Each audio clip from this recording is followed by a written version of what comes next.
Have you ever wondered what the true cost of success is? Let me tell you about Mark. Mark was a dreamer, a young man with a fire in his belly and a picture of a perfect life in his mind. For him, that picture was painted with money. He believed that a big house, fancy cars, and financial freedom were the ultimate keys to happiness for his wife, Sarah, and their 2 kids. He started his own business, and from day one, he was relentless.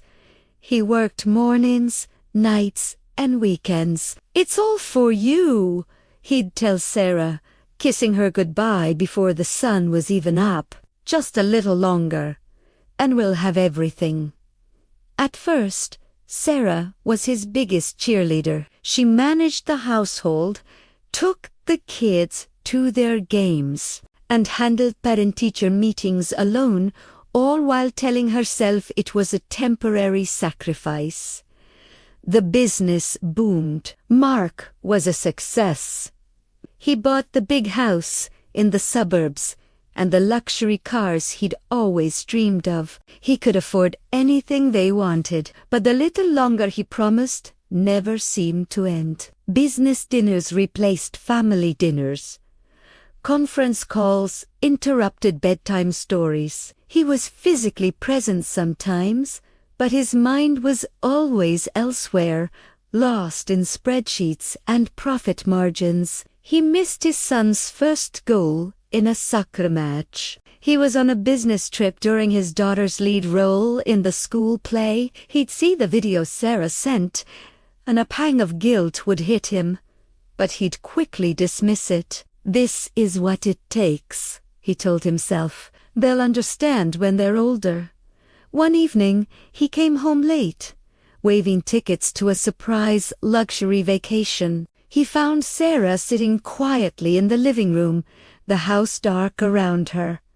She didn't look at the tickets. "Mark," she said, her voice steady but tired, "the kids don't need another vacation. They need their dad."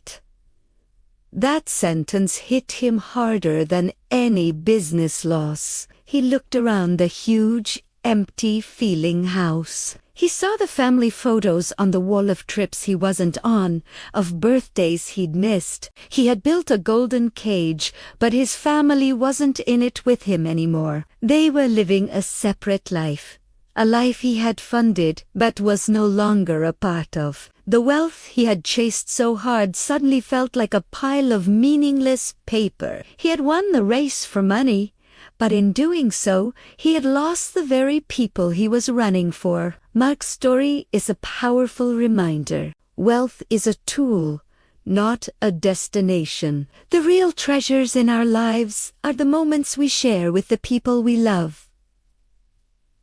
The bedtime stories, the school plays, the simple family dinners, those are the things no amount of money can ever buy back. Don't get so busy making a living that you forget to make a life. What are your thoughts on this? Share them in the comments below. Thanks for watching, and if this story resonated with you, please like and subscribe for more content. See you next time.